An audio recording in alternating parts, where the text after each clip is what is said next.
Il avait juste jeté une chaussure, et les gardes lui ont déchiré les vêtements, avant d'étaler une gelée glacée sur son épaule. Après l'avoir réparti uniformément, ils lui ont passé un minuteur autour du cou. Puis, ils ont ouvert la porte du wagon, et ont poussé son bras tout droit vers l'extérieur. L'homme a hurlé de douleur, mais il s'est tué en l'espace de quelques secondes. La température descendait à plusieurs dizaines de degrés sous zéro. Quand ils l'ont ramené à l'intérieur, son bras était déjà dur comme de la glace. Un garde a soulevé une masse et l'a abattu violemment. Une terrible tempête de glace a anéanti la majeure partie de l'humanité sur Terre. Les derniers survivants se sont réfugiés dans ce train qui ne s'arrête jamais. Il roule sans interruption depuis 10 à 7 ans, depuis son départ initial. Dès le premier jour, un système de classe strict est devenu une loi incontournable. Plus on se rapproche de l'avant du train, plus la vie est luxueuse. À l'inverse, la partie arrière est un bidonville. Seulement des ténèbres sans fin et une surpopulation extrême. Leur seule nourriture est ces blocs de protéines noires et caoutchouteux. Après des années d'oppression, les habitants de l'arrière du train ont atteint leurs limites. Sous la direction de Curtis, une rébellion est sur le point d'éclater. Ils collectent secrètement des fûts métalliques en attendant le signal pour agir. Ce jour-là, les gardes sont venus distribuer la nourriture comme d'habitude. Les gens n'ont plus pu se retenir et ont manifesté ouvertement. Curtis a saisi l'occasion, s'est élancé et a arraché une arme à un garde.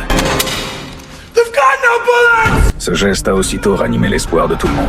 Ils ont saisi leur fût et ont chargé ensemble vers l'avant. Curtis menait la progression. Vague après vague, les passagers ont foncé, submergeant tous les gardes qui tentaient de les arrêter. Ils ont pénétré dans le wagon suivant et n'y ont trouvé qu'un seul cuisinier. C'était l'endroit où leur nourriture était fabriquée. Curtis a grimpé sur l'échafaudage et s'est glissé dans la cuve de mélange. Ce qu'il a vu l'a presque fait vomir sur le champ. Ces blocs de protéines qu'il mangeait depuis 10 à 7 ans n'étaient rien d'autre que des cafards broyés. La colère de tous a explosé complètement. Ils ont décidé de continuer à avancer, forçant les portes métalliques entre les wagons. Mais juste au moment où ils allaient franchir la porte, une jeune fille a poussé un cri de terreur. Le train allait heurter des obstacles.